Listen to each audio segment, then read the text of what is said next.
লন্ডনের Heathrow international বিমানবন্দর, যেখানে সোমবার বিকেলে মা খালেদা জিয়াকে এভাবেই বিদায় জানান ছেলে তারেক রহমান।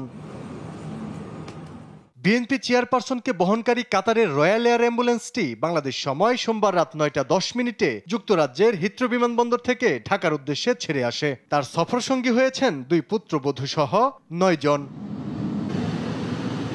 এর আগে বিকেলে তারেক রহমানের বাসা থেকে যুক্তরাজ্যের হিথ্রো বিমানবন্দরে আসেন খালেদা জিয়া। এ সময় রাস্তার 2 পাশে দাঁড়িয়ে লন্ডনে অবস্থান করা বিএনপির নেতাকর্মী ও সাধারণ বাংলাদেশিরা খালেদা জিয়াকে হাত নেড়ে বিদায় জানান। অনেকেই তার দেশে ফেরা নিয়ে প্রকাশ করেন উচ্ছ্বাস। আমরা বিশ্বাস করি আগামী দিনের রাজনীতি বাংলাদেশের অপর নাম জিয়া পরিবার, বাংলাদেশের অপর নাম তারেক রহমান, বাংলাদেশের অপর নাম দেশনেত্রী বেগম খালেদা জিয়া। আপনাদের মাধ্যমে দেশে বিদেশের সকল মানুষকে অনুরোধ করব যাতে মা বেগম খালেদা জিয়া সুস্থভাবে বাংলাদেশে পৌঁছতে পারেন, দোয়া করবেন।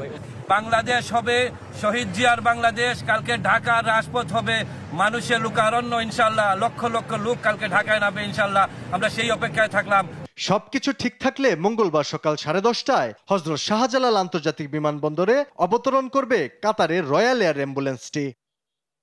এর আগে চলতি বছরে 7 জানুয়ারি নানা জটিল রোগ নিয়ে উন্নত চিকিৎসার জন্য লন্ডনে যান খালেদা জিয়া। ছেলে তারেক রহমানের বাসায় থেকে দ্য লন্ডন ক্লিনিকে চিকিৎসা নেন এই সাবেক প্রধানমন্ত্রী। আলী আক্কাস, আকাশ, দেশ টিভি, ঢাকা।